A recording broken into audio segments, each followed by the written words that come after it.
Good morning. We continue our journey. In the conclusion of Hemshech Ayin Beis, its review. We're on page 1403. At the bottom of page 1403. And as I summed up yesterday, now entering into the discussion of Neshamas and Torah, their interaction and their complementing each other in the process of transforming this world and fulfilling the mission and the purpose of existence. That Neshamas, as they come down below, following Torah, the guiding light of Torah, know how and actually implement what God wants of us in this world. That's what Torah is. End of the day, Torah Meloshen Heira. It's a guide, instruction manual, an operator's manual, a blueprint. All these words are correct in the context that the Torah provides us with the direction of how to live our lives and fulfill what God wants of us in this world. And that's through the mitzvahs, the Taryag mitzvahs, the 613 mitzvahs. And when we say Torah, we mean everything, the written Torah, and then how it's explained in the oral Torah, the Mishnah and Talmud, and all the interpretations and applications of Torah through the generations. So that's why Torah is Torah Oir. It's illuminating what? It's illuminating us, the neshamas down below, a dark world, a world that has to face an animal soul that opposes, that is interest, whose self-interest is what dominates, and a world that is dark to reveal what is Ratzon Hashem and Ratzonei Chachmasei Yisbarach in this world. That's in very simple Balbatisha terms. So the neshamas and Torah work together in this sense. We'll soon, as we continue, we'll learn more of the details of Ner Hashem Nishmas Adam and Ner Mitzvah and Torah, the levels. But that's the general picture. And because Torah is one, the Raisa v'Kutchabrichu Kulachad is one with Hashem, so Torah manifests the Eir Atzmi, what he called Atzmus HaEir on page 1352, which is going to a very critical line where he says, Eir Atzmi b'chinas Atzmus HaEir, and so that's Torah. In the Mittler Rebbe's Maimon Mika Hashem Elokeinu, he explained it more at length, that Torah is not just a light that's affected by the darkness, but a light that comes from higher levels, in the words of the Alter Rebbe's Maimon before the Tzimtzum, all the way up to the source of Torah, which the Rebbe Rashab also said pretty much in the previous page, where he said that Torah is the power that comes from a higher level all the way in Chachma HaGeduma, he called it. When he said the Stei Panim, it says it comes from Chachma HaGeduma, the Shebe Ein Sof, Oye Etzlei Amen. Okay. And so therefore it's like the example of the vision of the eyesight that the eye sees, that's the neshama seeing, but there needs an outside light, a siyua. In this context, it's the Torah, the siyua that illuminates for the Einei Ha'eda, the leaders, that they in turn will illuminate the direct and guiding light for the people, for the nation and the people, how to live their lives. Omnam, the new paragraph began, Matzinu, we also find now an interesting part of this whole story. There's another aspect to it, and that is that it's not just that we're on the receiving end, because based on what I just said, we're on the receiving end. The neshamas come down below, they look into Torah guides them through the Einei Ha'eda, the leaders, starting from Moshe Rabbeinu and all the leaders in all the generations, who are smuchim ish mipi ish, like we learned. They receive all the way back from Moshe, who receives it from Hashem. So we are on the receiving end. But then we find Metzinu that yesh keich b'chachamim, that they can actually be meshana, or I should say, lases gam shaloi k'fi Torah. They could institute laws that are not the way it says in the Torah, and he explains what that means. And as I pointed out, this does not mean that they go against Torah. The Torah itself has given them that power, that they have the ability to go and change something, at least temporarily. But let's go through the different examples he gave. He said, number one, Kiddush HaChedesh, that they establish when the month is. Even if they make a mistake, even if Shegigin, Yifilim Mezidin, you follow their rule. That's one. It's the pasuk leisasur min hadavar asher yagidu loch yaminu smail. Even if they say yamin is smail and smail is yamin, you have to listen to that. And how do you explain that? I mean, they can't say, if they told you day is night and night is day, what you listen to that? Does that make sense? The answer is because the Torah itself was given with the different approaches. Like he said, the numbers are halol matarin v'halol matamin. The Torah itself was given by Hashem that you can interpret it in one way, you can interpret it in the opposite way. 49 ways to explain that it's tamei, that it's not pure, and 49 ways that you can explain that a situation is pure, is tahir. So therefore, if they say that something that, let's say, a bezdin before them said was tamei, and they say it's tahir, you have to listen to that. So you see here, the chachamim are not just recipients, they also are contributors, so to speak, and they have the power to interpret and apply things. That was the second thing. And generally you go according to the majority. Well, upon him, because Eis Lasas Lashem, in order for, we're talking about here, on behalf of God, they see a situation. They can determine that we go according to minority. And the Rebbe Rashab explained it with the concept of Elu ve'elu divrei Elokim Chaim. That even when you have different opinions, as long as they are under the rubric and they follow the methodology of Torah, so say Shammai and Hillel, one is Machmer, one is Mekel, they all come from Divrei Elokim Chaim, they have a Sheresh Shemokel L'mayla. So even after the Psak was like Hillel, Beis Hillel, and Beis Shammai, B'mokim Beis Hillel, Ein Mishnah, the Kol Mokim, there's also validity to the argument of Beis Shammai. However, it's not halacha. So there's emes, and it's emes be'esem, but it's not emes lamitoy, the truth of all truth, the way it is supposed to be implemented. So halacha has an additional element. But even then, lepomim, let's say the chshah, for the immediate moment, an emergency situation or an urgent situation, you can go according to one of the opinions, even though the halacha is not like that. But now we understand that it's not just going to any opinion. It's an opinion that's also legitimate. However, it wasn't the halacha. So if they came and said something that doesn't, that Shammai and Hillel both didn't say, and you don't even have any validity, that's not what we're talking about. We're talking about within the structure, there is capacity to say something is kosher, something's not kosher, something's tamei toyin. And then he goes even further. These are these scenarios he gave. It says, Ak be'emes, Bezdin also has the capacity to change even something that has no machlekas. Here you could say, okay, generally you're going according to Beis Hillel, but here, because of a certain emergency situation, they determine in this case, we'll go according to Beis Shammai. So it has validity, and that's what. But now, what about something where everybody agrees? Davar hamakubel, she'ein b'zeh machlekas klal. And even a mitzvah says, a mitzvah leisa says, where there can be a disagreement. The Torah says this is the mitzvah. Torah says this is forbidden.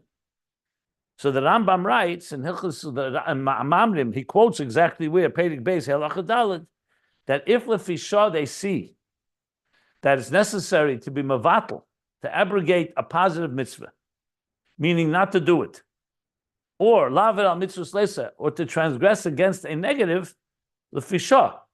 And he gives two scenarios possible in order to bring back many people, Rabim Ladas, that whatever reason there's a Gzeira Shmad or other scenario that in order to bring back people to Torah mitzvahs, they say for a moment, temporarily we can suspend a mitzvah even though there's no disagreement.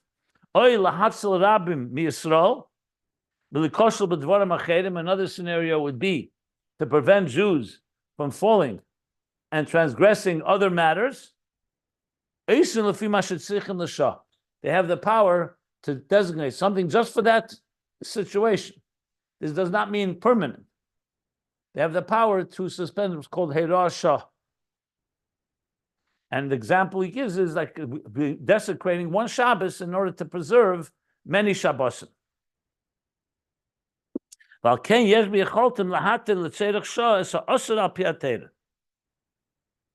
l'tzerich shah, for the need of the moment, for the emergency situation, they can change. They have the power to lahatir, to permit something that the Torah says is not permissible. But there are strong conditions for this, obviously, as we discussed in the previous class. That sums up. So what you see from all of this is tzrichim lemesh ezer mepnei sheyisrael be'emes kodmu l'Torah. Because how is this possible? If the Torah is the mashpia and we are the makabel, like we're talking about makabel, then we should only be listening to what the Torah says. Well, where do we have the power to suddenly override and say, here's the situation, then now, even though generally the Torah would say like this, and the majority rules like this, and this is the halacha, and this is the mitzvah sesa, so you have to say that the neshamas have that power because there's something about them that precedes and is even higher than Torah, so they could override Torah. Now again, Torah allows for it. It's not overriding. It's not like a battle between Torah, but you see there's something that's not just a one-way street, as I said. It's just that we are in the receiving end. There's also a hashpah, a mashpia part that the neshamas are mashpia in Torah, based on these circumstances. Okay, so now he's going to explain what that means. That's what we're up to. He's going to explain these seemingly two different, we call it two different tracks, whether Torah directs us or we can at times direct Torah, so to speak. So here's now how he's going to explain it. So we'll learn inside, and we're up to the inyan, the line l'tzerich shah, to around 11 lines from the bottom of page 1403. And if you want to follow the text, it's at ayinbeis.com. You can see the text. So he says, "Va'inyan." Now here's the inyan in this. Dihine the na'abateiv and neshamas Yisrael matzinu madrashas chalukes. When you talk about Torah and souls of Israel, we find different madrashim, contradictory madrashim. That means madrashas chalukes. Shapam. Time we find one place we find matzinu the neshamas Yisrael gavoyim b'malosam min Torah, that the neshamas Yisrael souls are higher in quality than Torah. Upamatzinu, another place we find, or another time we found the opposite. Shatera gova malos al neshamas Yisrael. That Torah is higher in quality than neshamas Yisrael. Two different types of midrashim. And he's going to quote now sources. Dihine, the Tanit Ve'Elyo. Tanit Ve'Elyo is a medrash, that was taught in Be'Elyo, meaning in the base medrash, in the academy of Eliyahu, called Tana de Ve'Eliyahu. That's a medrash. Omar, Isa, it says there, Shnei dvarim kadmu le'elam. Two things preceded existence, the world. Torah v'Yisrael. Torah and Yisrael. The Eini Yedeya, the Medrash says, and I don't know, Eliyahu says, Eze mehen kodem. We just know two things precede the world. But between these two, which one precedes which? I don't know that. Until, Eze mehen kodem, ani Yisrael kodem. So he begins first by saying, I don't know which one precedes which. And I say Yisrael precedes Torah. And what's the proof for that? How do you know that? Because the whole Torah is speaking as a commandment to Yisrael. That means Yisrael is there, and now the Torah is coming to tell Yisrael what to do. But Yisrael is there first. So when you see a sefer, a book that's all dedicated to telling Bnei Yisrael, the children of Israel, what to do, that's a proof that Yisrael precedes Torah. Because the Torah was given to Yisrael, not Yisrael was given to the Torah. B'imkein had Yisrael kadmu. That's the proof that he brings. That the Torah was commanded to Yisrael. So Yisrael kadmu. So there you see a medrash that Yisrael precedes Torah. V'cheinu b'medrash Rabbah. Same thing in Medrash Rabbah. It's another medrash, a famous medrash. We have Bereshis Rabbah, Shmos Rabbah. It's called Medrash Rabbah. The Inyan Zayin Vonim Shekodmul Elam, where there's Medrash talks about 7 things that preceded existence. The Choshev B'zeh Gama Teira, and among them he also counts Teira. The Eimer, and the Medrash concludes, the Machshavtim Shal Yisrael Kodmul L'chol Davar. And the thought, the idea of Yisrael precedes them all, precedes all of them. So even though Teira is among the 7 that precede existence, but among the 7 itself, the Neshama is Yisrael Kodmul L'kulam, L'chol Davar. So all these are proofs that Yisrael is higher than Teira. The Chain move on Mamasha Kosav, and he brings now a third proof, a third source. From what it says, Teira Tziva Lano Moshe Meirosha Kehilas Yaakov. So we learn in the Parshas at the end of the Teira, it says that Teira Tziva Lano Moshe, Teira was commanded to us by Moshe. Meirosha, it's a Yerusha, it's an inheritance of all Jews. But Amr Razal, on this pasuk, Razal say, the Medrash says, Al tikri Meirosha ela mu'urasha. Mu'urasha. So Meirosha comes from the word Yerusha. So the Medrash is saying, read it not Meirosha, but add an aleph, Me'urasha. Me'urasha, like from the word Me'urasa. Me'urasa. Yeah. So Shatera Nikra Kala Me'urasa Le'ish. Engaged, meaning betrothed, like a marriage, Le'ish. So the Teira is called a Kala, a bride, that is betrothed to the Ish, Zeu Knesset Yisrael. So you see from this that the Teira is a Kala, is a Makabel. Hare Shom Yisrael, Mashpiyim B'Teira. So just like a Chosen, a groom, is Mashpiyah to the Kala, to the Makabel, the bride.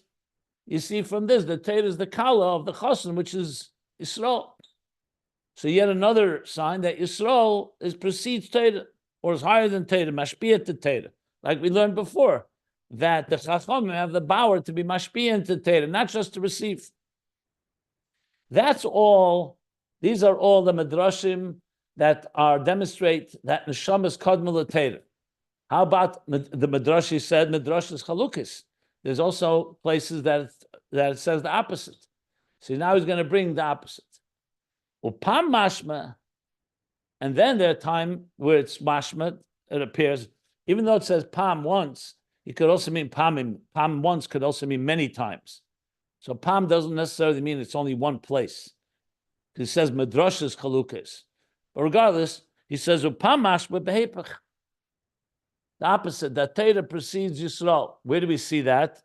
In the Zayar, we have a Zayar, famous Zayar that we've all heard many, many times, that says the following. Talas kishrin miskashrin da b'da. The Zayar tells us that there are 3 knots tied one to another. So think of a rope that has 3 ksharim, 3 knots. And what are the 3? Yisrael miskashrin ba'araisa. Yisrael is one knot that's bound to the second, to Teira. Va'araisa b'kudshabrichu. And Teira is bound to Hashem, to God. So you have 3. Yisrael bound to Teira, and Teira bound to Hashem. What do we see from this? Hanimizeh, it doesn't say Yisrael is bound to Hashem without Teira. It's through Teira. Hanimizeh, the milas ha-Teira, l'mayla ma'malas neshamas Yisrael. From this, it appears that the quality of Teira, the level of Teira, is higher than the level of Neshamas Yisrael, Shayideim Tzayis HaTeira, because it's through the intermediary or the interface of Teira, Miskashrei Neshamas Yisrael, the Kudshabrichu, La Kodesh Baruch Hu. That Neshamas Yisrael are bound to HaKodesh Baruch Hu. So there you have, he doesn't bring other sources, even though there are other places. That brings that we see that Teira seems to be higher than the Neshamas Yisrael. So which one is it? So obviously he's going to answer they're both true because they're both statements in Teira in the Midrashim, and he's going to explain what that means. So that's the end of this page 1403. Next page, new paragraph, new page, 1404, and now he's going to explain and reconcile the two. which will take us back to what we've been learning, how Neshamas Yisrael and Torah interact with each other. Are we the makabel from Torah and Torah is the mashpia? Are we mashpia to Torah like a chos and takal? And the answer, of course, is both are true. And that's going to be critical to the whole idea of the need of the eye of an outside light to illuminate for us. But then the eye will have the power to be mashpia even to the light that it received, as we shall learn later. But that's just the context. Before I continue, if there are any questions about what we've just learned, pretty straightforward, I think. But still, if somebody wants to remember the answer, we're going to learn. So if your question is, what's the answer? Just wait, we'll learn that inside. But if you have any questions about what we actually read now, by all means, if anybody wants to clarify anything. Okay. Va'inyan hu. The Shnei Emes, on page 1404 now. Both are true. Both Midrashim are true. The Beneshamish is Beis Madregas. Because when you talk about souls, there are two levels. Neshama Amalabesha is Beguf. There's the Neshama as it manifests and dresses and clothed within a body. Upon birth, upon conception, but upon birth, a soul enters down below and manifests inside of a body. That's one level. And then there's a second level, V'sheira Shemokar Neshama. And the second level is the root and the source of the Neshama, where it originates from. So it's two levels. Ukamaimer, like we say every morning, Neshama Shenasatabi, the soul that you have endowed to me, you have given to me, Teherihi is pure, Ata Boroso, you've created it, Ati Yotzarto, you've shaped it, and we go on even, Ata Nofachto bi, Ata Meshamra Bekirbi, but he stops after Ata Boroso, Ati Yotzarto. So the L'cheira, what does this mean? Which one is it? The L'cheira, Ma Shayach Teherihi, Kedim Shebarasa. What Shayach? What does it mean? And how do you apply this? That it's pure, and then after you say, then you created it. Before it was created, it was pure. What does that mean? So he's saying that definitely tells us that neshama goes through levels. Acha inyan, the inyan is, the answer is, the neshama says Beis Madregas. Kamoy shehem b'bchinas bria. There's two levels. The way the neshama is already in form of bria, it manifests in the world of bria and going down into the world of creation. And the way the neshamas are higher, are above, that are higher than the level of bria. And that's what it means. Tahirihi is the first level, higher, and then it goes down a level down to bria. He's going here in the opposite order from the bottom up. First, the neshama as it's below, and then the neshama as it's above bria. V'agam dechol hanivroyim yeshlam sheira shemokir. So 1 second here. So what's unique about neshamas? Everything in existence is this way. Everything begins in a higher spiritual state and then evolves or devolves, however you explain it, to lower levels. The kol hanivroyim yeshlam sheira shemokir. All creations, whether it's daimim, tzemeach, chai, mineral, vegetable, animal, everything in creation has a sheira shemokir, as a root and source. Shezeu k'may she'en l'mayla b'chinas bria, which means the way they are before they were created in a state of creation. So, for example, fire. Fire originates in the world of Atzilus, in the world of Gvura. Mayim, water down below, originates in Chesed. So everything has a root and source. So what's unique about Neshama is that they have these two levels. U'k'may she'koseh be'etz chayim. He's bringing the proof that everything has a sheira shemokir, like it says in Eitz Chaim. The b'chinas malchus nikra b'chol hashemes. The level of malchus of Atzilus is called with a number of names. The b'chinas datzach, that come from the levels of daimim, tzemeach, chai, u'k'may she'nikra even. Malchus is sometimes called stone, a stone. V'nikra sheshana, it's called a rose, a sheshana. V'tapuach, and sometimes it's called an apple. Obviously, spiritual states, spiritual archetypes, but you see that from that everything in the physical world, a stone, a flower, a rose, an apple, originates in Malchus, and Malchus has that name. V'nikra b'shem behema. And some places it's called behema, an animal. Obviously, it's not a physical animal, like say behema rabba. There are levels where you talk about it metaphorically. So, and these are definitely not the level of the soul. This is the level of creation. So you see here too, there's a level that's higher than Bria, and then there's how it comes into Bria. That's the worlds of Daimim, mineral. Semech, Daim is like Evan, Semech is Sheshana, and Tapuach, and Behema is Chaya. So he gave an example from all three worlds. Evan, again, Daimim, mineral, a stone. Sheshana and Tapuach, a rose and an apple, and then Behema, an animal. So you see that they all apply. They are all Zatzach, the way they're encompassed in Malchus. As it's discussed elsewhere and was also explained earlier. Yes, we learned this a lot earlier. I'm trying to remember where it was. In volume 2, early in volume 2, he spoke about, I think all the way in the beginning of volume 2, the volume 2 that I've been using, he talks about this. But point being is, so we have a question on the table. It's a question. It's really a qualification. Now, you're saying the Shamas is unique in the fact they have two levels. Everything in existence has the way it's down below, creation, and the way it's rooted in Malchus of Atzilus, like he's saying here. So he's now going to distinguish between all the Nevroim and the Shamas. Hine b'chol Nevroim, in all the creations, or all the creatures, meaning Daim Sameach Chai, Hari kamoy shehem b'shoshim mekenim einu b'chinas mahusum mitzias davar klal. The way they are in their root and their source, you can't call them any type of personality or identity at all.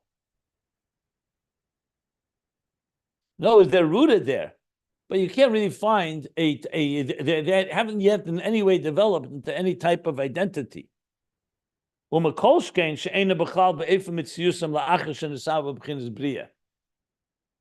So even an identity you can't give to them. He calls mechusa mitzias, meaning a personality and existence. They don't exist there. And for sure that there's nothing in common. There's nothing in common with them as they manifest after they're created. So when you look at a stone, or you look at a rose, or you look at an apple or an animal, yes, they all have a spiritual root, but there's nothing in common between the spiritual root and them. It's basically a major quantum leap. Doesn't say those words, but that's what it's saying. Aval neshama, a soul, however, is different. The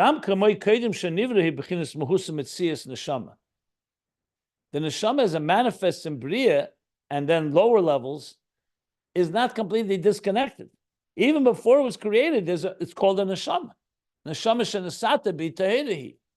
The neshama exists. However, it's on a much more sublime level. And that very neshama is going to come down below. Whereas you can't say there was a stone somewhere, there's some type of concept of a stone. There's a root where the stone originates in Malchus. But neshama, even before it comes into Bria, he says, even before it was created, it has the personality and the existence and identity of what we call a soul. And it's a lakus mamish. I think what he means here, both a lakus in its root and source, but also as it comes down, it retains its divine nature. You have to say that, because to say it's a lakus, so is Malchus of Atzilus a lakus. And there it doesn't come down below. So I think he means a lakus mamish that, well, it refers to both. The neshama itself is a chelik elikam emal mamish, but also when it comes down to Bria, it retains that. But he's saying that it's a mehusam mitzias neshama via lakus mamish. V'chein k'moshe nasis b'chinas Bria via lakus be'etzem. Okay, I already jumped the gun. Should have read the parentheses, not jumped ahead. So he's talking about lakus mamish, the way it's before it's created, and also as it comes into Bria, it's a lakus be'etzem loy k'moy kol ha'nivroim. So I correct myself. He's saying that's a mehusam mitzias mamish, and it's mamish a lakus, and also as it comes into Bria, it retains that, and it's not like the other creations. You can't say that about a stone. You can't say a stone retains the elikus of Malchus of Atzilus. It's definitely been created as a separate entity that has a spiritual root. As it's written in a number of discourses. So both two things he's saying here, the way I would explain it. Number one, that when it comes to other creations, their root and source is not yet an identity at all, and definitely nothing in common with the way it comes into creation. Number two, but neshama, on the other hand, even before it's created, it's already a metzias, a mahus, it has an identity. And number two, the identity of the neshama as it is above, which is a likus, is retained in the neshama as it comes down below. And you can't say that by the creation. So it's two points here. I mean, they're obviously interconnected. One is that you don't have anything in common. There's no root and source. You could say that its identity is already existent earlier with the neshama. The identity of the neshama is there already. And the likus of the neshama is retained as it comes down below. And that's what we say when we say neshama shenasata bi tahirihi. You don't say Evan Boroso tahirihi. The stone you created is tahira, or the same thing with other creations. Neshama shenasata bi tahirihi, ata Boroso tahirihi mean and you have created it, meaning that the neshama goes through two stages. Tahirihi ayna b'chinas sheiresh neshama. Tahirihi is the root of the soul. K'moshehi b'atzilus. The way the neshama is an atzilus. B'sharsham zeh b'chinas tahiri Allah, and its ultimate root is the way it's tahiri Allah from the word tahiru, the higher light or the higher purity, the higher heaven. The lepfi kabbalah sarachav zeh b'chinas ak. According to the Kabbalah of Rab Chaim Vital, that's the level of Adam Kadmon. U'b'mokem achad the tahiri Allah b'chinas erein sof shalifnei atzimtzum. And elsewhere, Chassidus explains that Tehirah Allah, the higher Tehirah, is the Erein Sof before the Tzimtzum, which is higher than Ak. Goliv Galifu b'Tehirah Allah. Like the Zayar says in the Hagdama, the introduction to Zayar, page 15a, it says, Bereishu Menusa de Malka. In the beginning, when it was the will or the permission of the king to create existence, Goliv Galifu b'Tehirah Allah, he engraved something b'Tehirah Allah. Chassidus interprets that's not just Ak, it's even higher, goes all the way lifting at Tzimtzum. So when we say Neshama Shenasata B'Tahiri, it's rooted all the way there.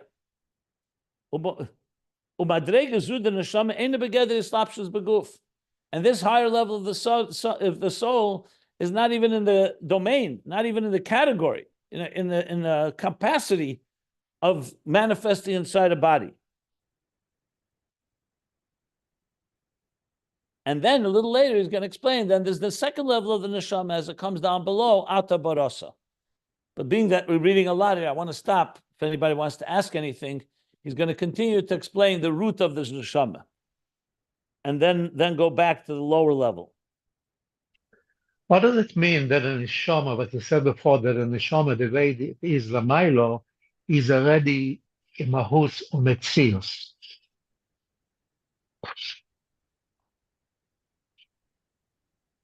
Well, why don't you compare it to an Evan and you understand?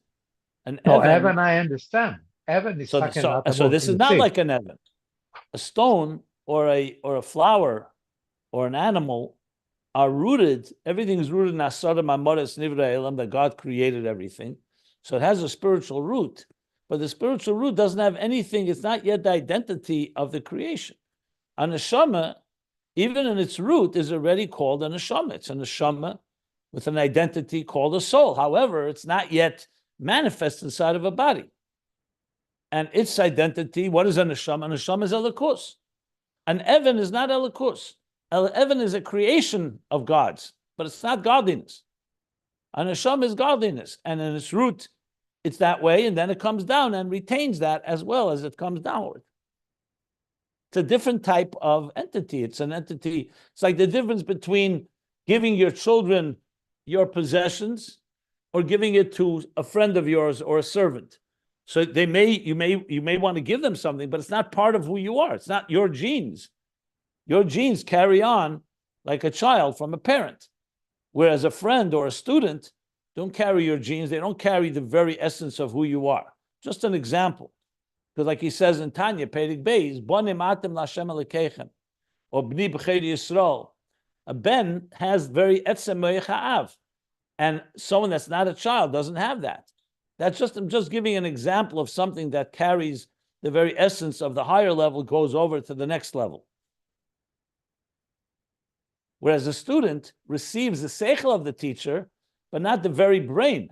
He receives ideas, more like ha'ara, a reflection, just to give an example. But here, obviously, he's talking on a more broader scale. I'm just giving, again, an example, but on a more broader level. So a neshama basically is a divine entity that retains its divine nature as it comes down below into this world. That's why a neshama has the power to elevate the entire world. A stone doesn't have that power.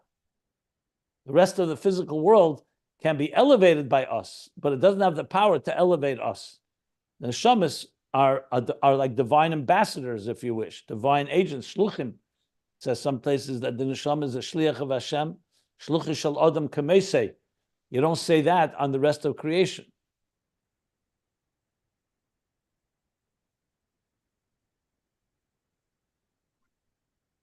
So it goes both ways. It means that the neshama, even in its root, is already the identity of a neshama, what will come down below. And when it comes down below, it retains the personality of that neshama that was there. So there's already a personality. So that's why we say every morning, he asks the question, Ma shayach te'ira kedim shebarosa. So he answers, because neshama shenasatabi, the neshama you've given me, originates in is tahiri. We say that every morning. We don't say it only once in our lifetime when we're born.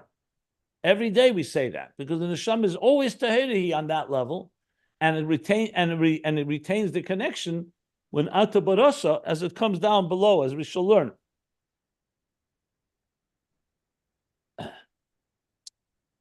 Okay, any other questions? If I understood correctly, neshama undergo to the split, some kind of identity split before it's entering Bria. There are two, so to say, roots of neshama. One that close to Adam Cognin and even higher, and another is entering the Bria. But it's one whole neshama, somehow still split in between. Well, he did not discuss anything about a split yet. He just discussed two levels. Yes, but when he said, as we continue learning, we'll see how he's going to explain how it goes from one level to the next. Right now, he just established that there's two levels. So I would not right now go ahead and personally, I would not interpret it further than that right now. Yes, but when you said Tehorah, that means a high, and then ata, and then the second. There's two levels. As I said, there are two levels. Yes, two levels. That's why I think it would be. I would not use the word split, because he did not use that word. Yes, absolutely. And he didn't explain it yet. That's all I'm saying. Somehow it has two roots in one. I don't know about that. You're going, listen, let me explain something. I'm learning what it says here. You want to process, you could process, but he has not said what you just said. That's all I want to point out. But it's not the same root as ata Tehorah and then ata Boroso. Why not? Why not? The soul is Tahara, then it comes down into Boroso. Exactly that. Okay. Okay. Who says it's two roots? He doesn't say two roots.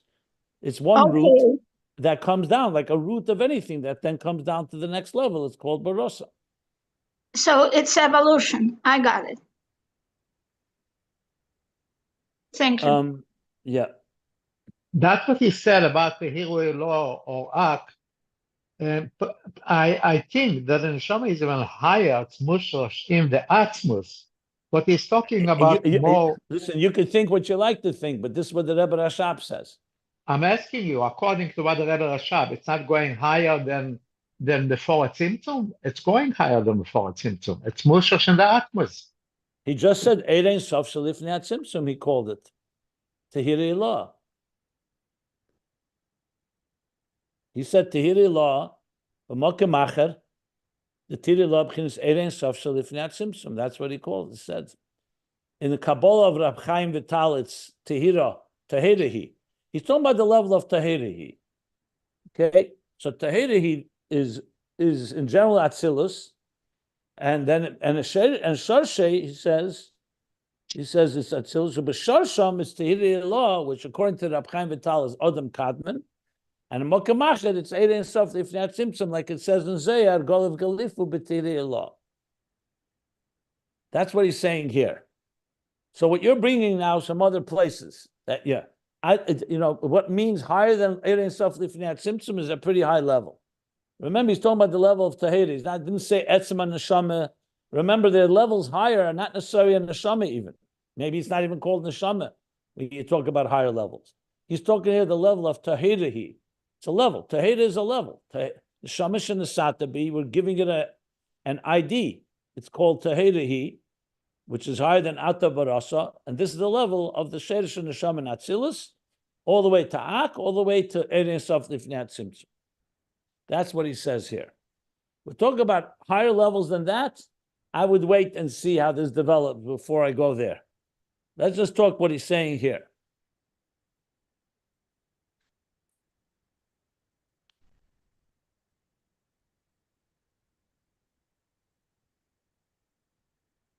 So now he says like this: Hagam, the klolosin istapshus haneshama beguf.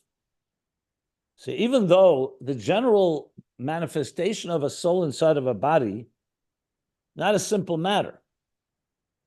It's called is bekoyach hu bekoyach mafli lases, because a soul and a body are like two opposites. How can a soul altogether go inside of a body? A body is a corporeal, physical entity. A soul is a spiritual entity called Elokus, and Tahiri. He wants to qualify and say something here about Slapshus Neshama Beguf. That even though, so we just said, like you say, that Tahiri is Eina Beged that is Slapshus Beguf. The higher level of Tahiri, of the Neshama.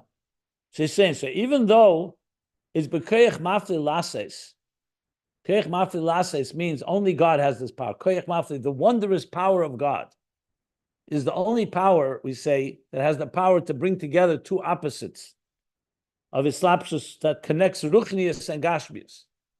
Because Ruchnius and Gashmius would defy each other. They're two separate entities altogether. So Mafli Lases brings them together. So even though that's the case, so he's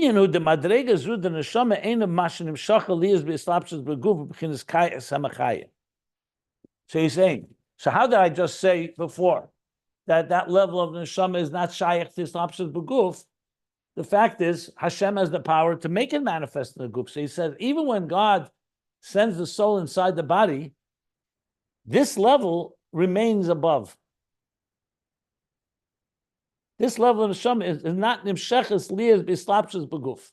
So even though there's a part of the soul that is definitely animating and energizing and giving life to the body, as we see, but this level of tahira remains somewhat removed from that. It's not b'Islapshus Beguf b'chinas chaya samachaya. So in other words, the tahira is not actively involved in actually energizing and enlivening the human being.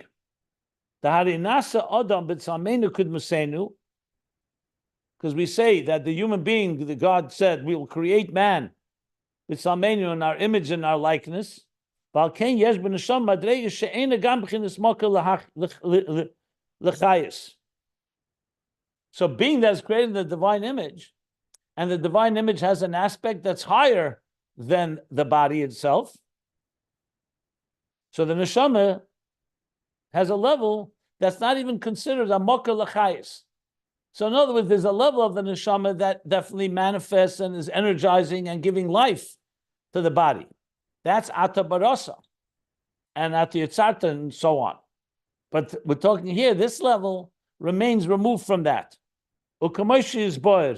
as shall be explained a few pages from now. He's going to explain this in more detail. And that part of the neshama that does manifest in the body to give it chayis, to energize it. That's already the level of ata boroso, ata yotzarto, or in the lashon of the pasuk, he says l'kfeidi. But l'kfeidi, he says l'kfeidi boroso yotzarto afasisi boroso yotahanu b'chinas naran sheba neshama. Now we're referring to the nefesh ruach neshama of the neshama, not chaya and yechida. That does manifest inside the body and gives it life.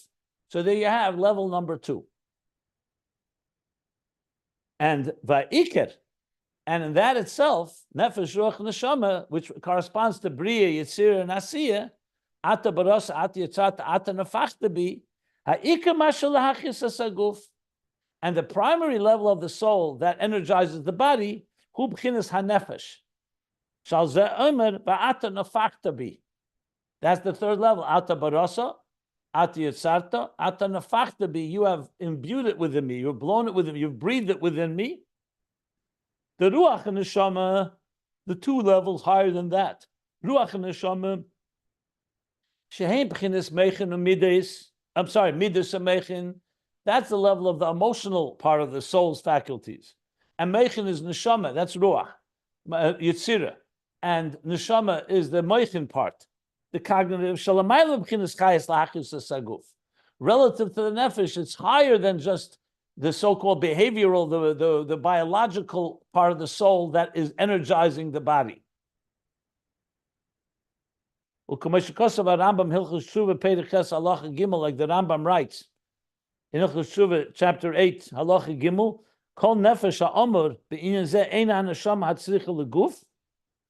That kol nefesh ha'omer, he talks there about the nefesh of within the soul, is ein ha'neshama hatzricha leguf, is not the part of the soul that is the neshama hatzricha that is necessary for the body. Elatzuras ha'nefesh she'adeya she'esiga me'abeda k'fikecha. So he talks there about 2 levels of the nefesh. There's the nefesh as it's energizing the body, and the nefesh that is a higher awareness and understands the divine. It's basically it's a divine cognitive nature of the soul that is more transcendent. Basically, there's the transcendent part of the soul and the soul as it manifests in the body to give it life. But in general, in Makol Mokim, and nevertheless, in general, nefesh, ruach, and neshama,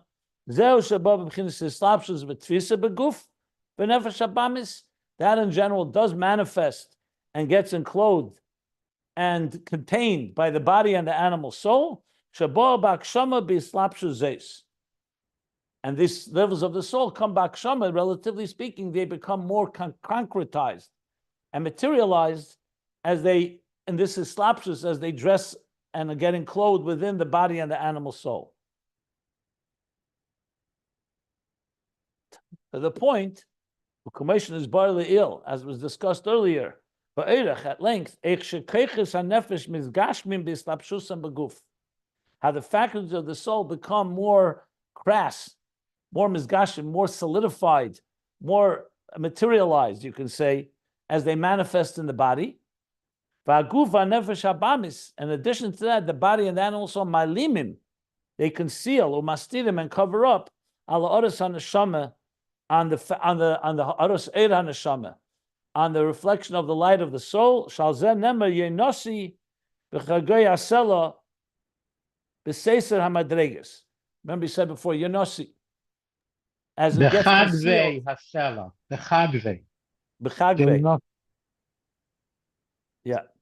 B'seiser hamadreges, that yenosi, my beloved, or my yena, it gets concealed like in the crevices of the stone.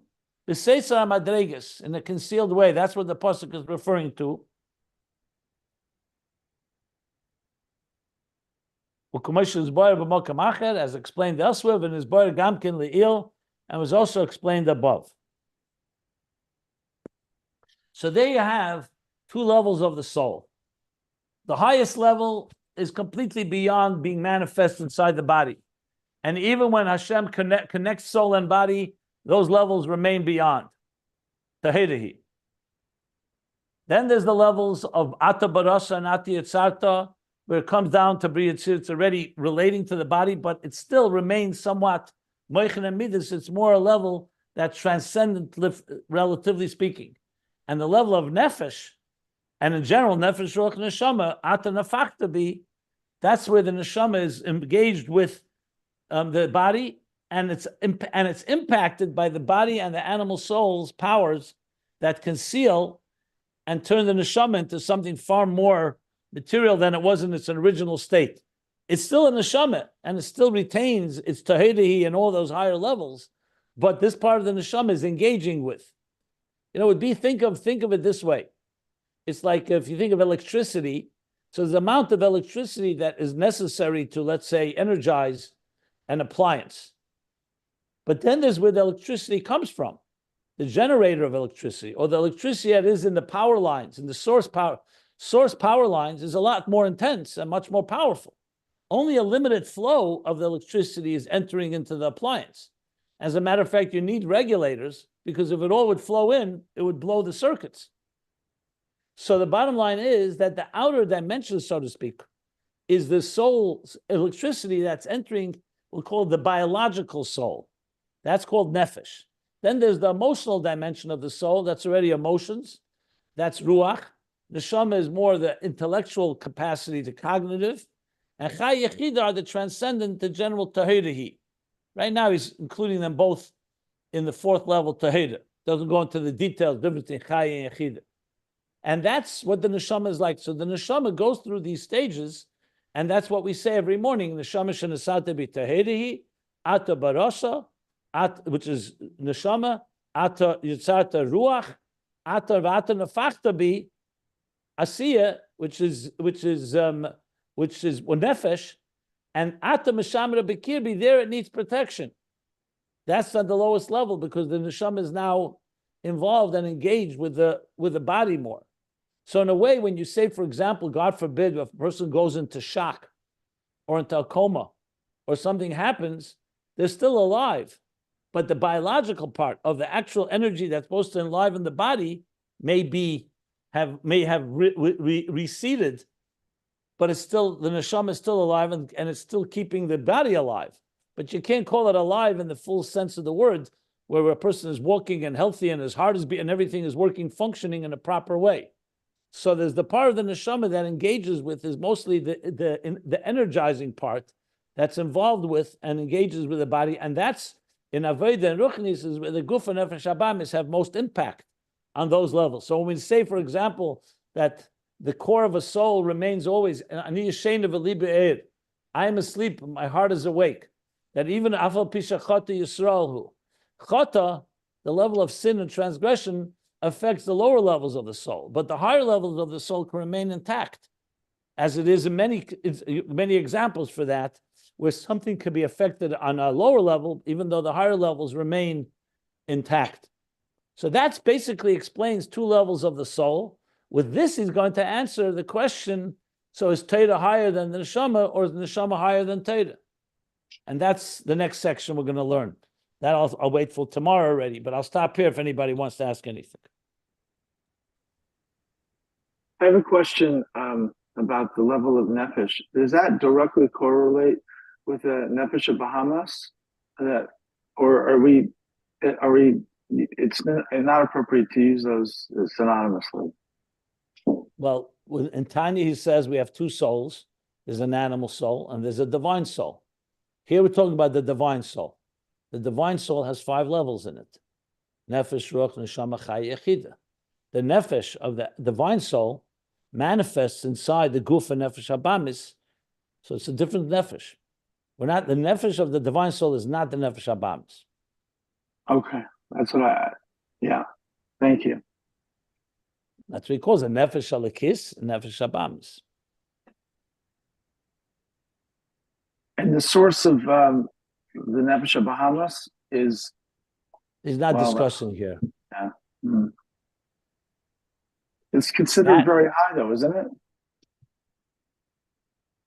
Yeah, that we learned in the Maimer Mika Hashem Elokeinu. We will talk about that. Yeah. We're going to learn it later. He's going to talk It's later. not part of the neshama, I think. Nefesh Abamis. It's I klipas just said noiga. that. That's Two what he just separate said. nefashos. That Yeah. they engage, but they will engage with each other. The divine soul, the nefesh elikis, is going to impact on the animal soul. Its goal is to Shema Yisrael, the contemplation, that it will ultimately train and educate and harness the animal soul to become shemen, an oil that will fuel ner mitzvah and Torah. So we will talk about that, but he's not talking about that right now. So there's going to be what the Nefesh Abamis contributes to the Nefesh Elikis, but we're not there yet. Right now, we're talking about the two levels of the two levels in the Nefesh Elikis itself, Neshama, to explain how it relates with Torah, and then we're going to see, because the Nefesh Elikis has to engage with the animal soul, that's why it needs Torah, because it doesn't have the power to do it on its own, this lower level. That's why it's going to be a makabel from Torah. It's exactly where he's leading to. So what he does say is that the guf and nefesh bam is ma'limim or mastirim. They cover up and conceal. They conceal and cover up the animal soul, the divine soul. That's correct. That's the level of ata nofachto be of the neshama of nefesh in the body. And then there's going to be the process of Aveda as we grow. The Nefesh Abamis will contribute ultimately. But I don't want to jump there yet. We'll get to that. What anybody wanted? Someone wanted any other questions? So neshama animate the body. Neshama give The lower life. levels, yes. The lower levels, yes. Okay, thank you.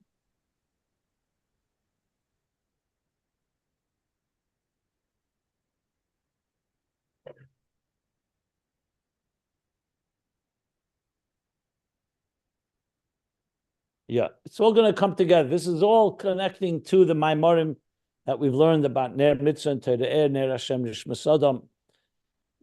It's all going to come together very nicely. The Nefesh Bahamas, I mean, forgive me, I don't remember the Tanya specifically, but it's sort of like matter. It's sort of like matter and antimatter. I mean, it's actually a terrible example because it's not matter at all. But it's like inverses, like when the neshama comes down into the goof and mitzad elokus, because it's a divine construct. It's a spiritual energy that, because it's coming down into materiality, that there's some essentially alter ego of the Nefesh Elokis, which is the Nefesh Bahamas. I'm sorry, I know I'm taking this a very, very basic principle. Anyway, I'd rather, let me end the recording because this has nothing to do with this mimer here, what you're asking right now. Yes, I understand. No, so let me just stop here. So we're stopping here closer down by the lower part of page 1404. The line Minzbar Gamkin Le'il, and he's going to go back to the levels of Neshama and Torah based on these two levels, basically summing up to two levels of the soul. Tahirihi higher than the manifesting of the soul in the body, and now the